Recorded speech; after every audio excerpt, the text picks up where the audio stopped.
name is Juju Anjiro and I believe I can do it. Yes! My name is Steven Gitahi and I believe I can do it. Yes! What did he say to you? We believe I can do it. Yes! Today we're in the baby nursery. So this is Cole. Yeah. He was abandoned. Where was he abandoned? He was abandoned in Bagathi District Hospital.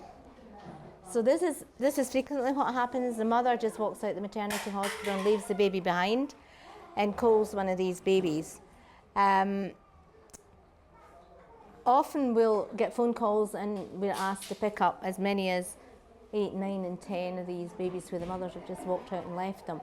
I mean, you have to assume that the mother knows that she's never going to be able to take care of them, and so they do it probably thinking that the child will get better care. That Peggy is probably just about 2.5 kilos even now, and you can see from her hands how tiny she really is. So is she on a special feeding program, Doris? Yes, we put her on a special feeding program. She's being monitored, and as you can see, she's in the front. We have had some amazing stories over the years of abandoned babies, and there's one in particular that always comes to mind. There was a dog who just had puppies, and she found a baby in a rag. When she got to her pups, she made space for the baby and put the baby there. We received the call to come and pick up the baby. She was very sick and she was in hospital for quite some time. That baby went on to be adopted by my house girl, and today we're looking at Angela now. At 5 years old, she started school. She's as bright as a button. She is a beautiful child. And so, you know, every time I come, I have the pleasure of spending time with her. She actually calls me Shosho, which in Swahili means grandmother. But just to see the joy that that one child has brought often just makes this whole project worthwhile.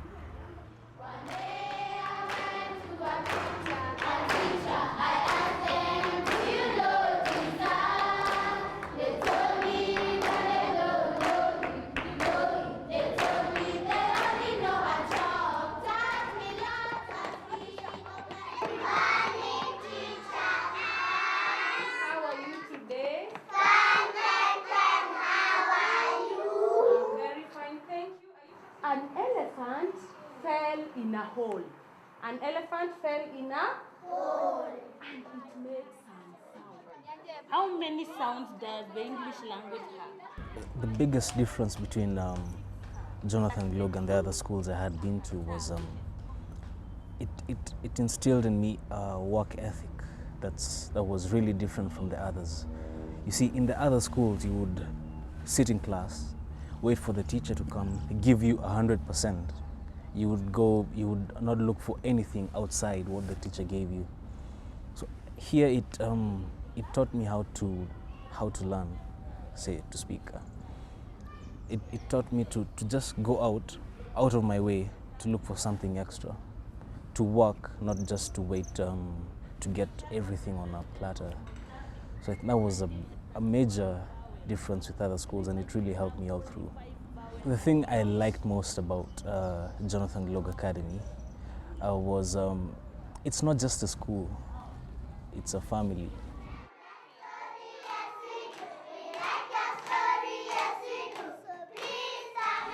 The great thing about this kitchen is it's Monday to Friday. Yes. It cooks 1,000 meals a day for the school, and then it cooks for the orphanage, and then at the weekend we make it into a catering kitchen for events. I think our weddings are great use of space. I think it's great utilisation of assets that we already have. And last year we did more weddings than any hotel in Nairobi, which I think speaks for itself. We decided that we should look at another commercial venture, and so we decided to use one of the containers that had come from the UK, and we made it into a cafe.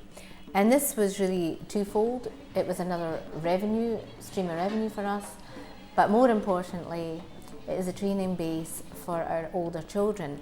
Finding work for the orphans is extremely difficult, and if we can train them in the cafe, you know, how to cook, how to serve, how to be pleasant, and then they have a much better chance.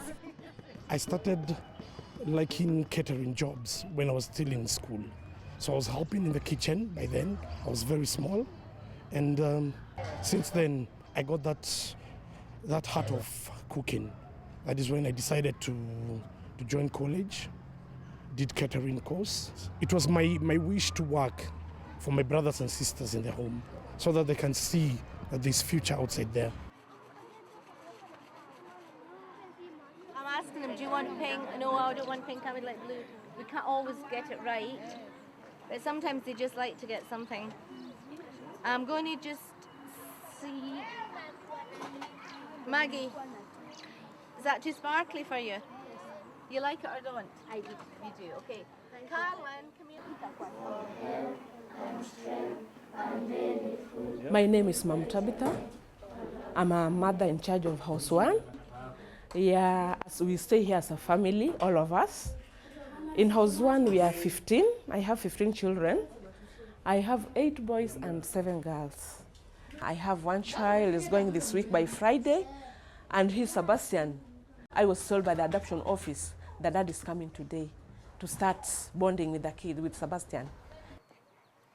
This is Sebastian. He's now about 18 months, coming up to 2.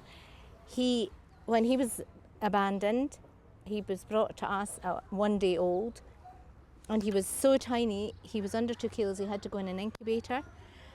And you can see how well he's developed. He's now just a normal little boy running around, playing on the swings, and somebody's bonding with him, so he's about to go off to a family and be adopted. And I'm sure he'll bring some Kenyan family a lot of pleasure and a lot of happiness. And that's really what we try to do. We started outreach a number of years ago, and it was when we found children in villages where the parents had often died, and often a grandmother was struggling to take care of them. And it seemed a shame to take them into an orphanage when there was somebody that really loved them. And so we decided that we would provide for them in the village environment.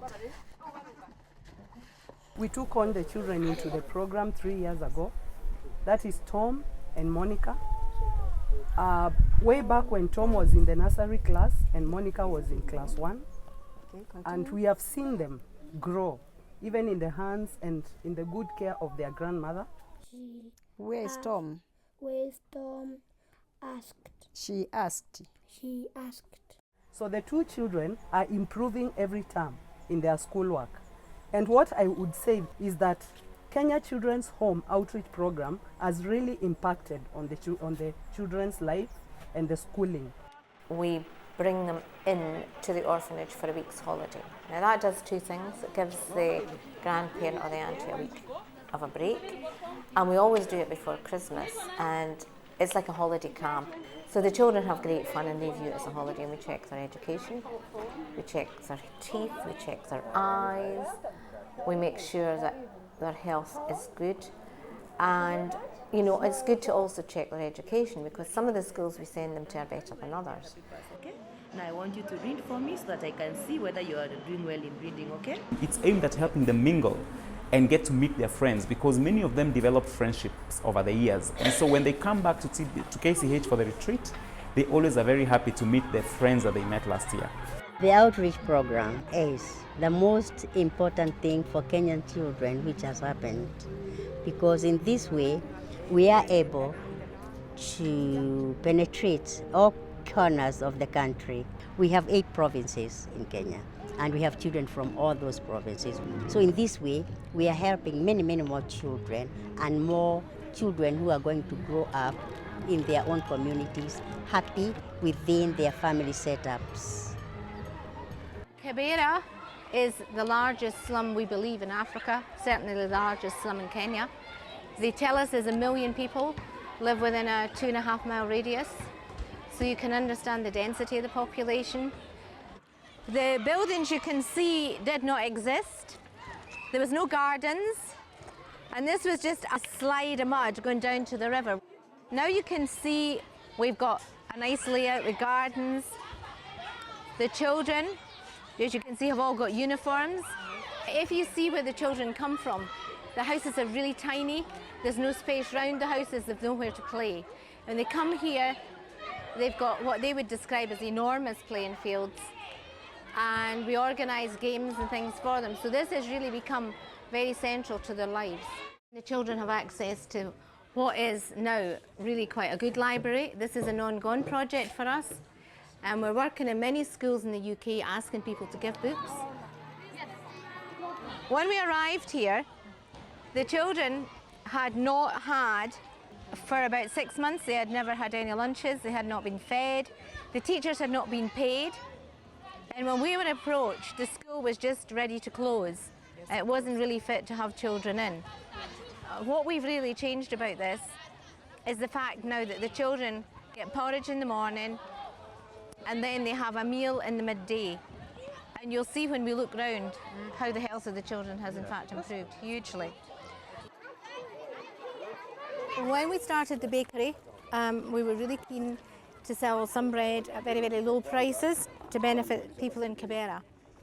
And so the bread here is sold at 10 bob, which is a very, very small price. It's subsidised by the foundation. We sell about 500 loaves a day. And we also provide second-hand clothes.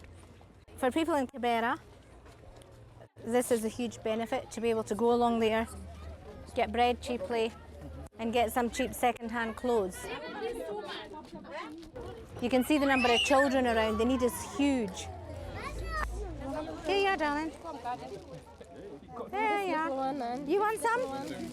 Oh, you didn't get a bit. What a shame.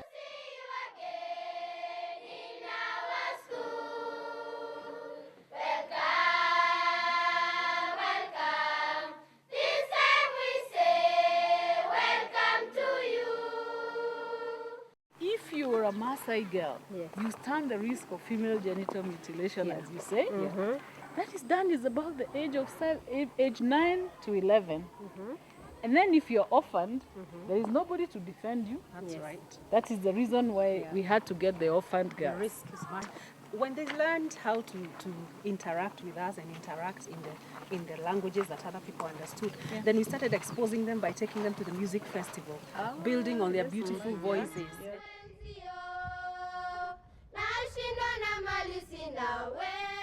They have done so well at the music festivals. You will remember last year that they got to the district level and were high up in position. That has boosted their confidence. And now they can talk to anybody. I mean, one of the girls from here has gone to the best high school for girls in this country. So the sky is the limit for our girls.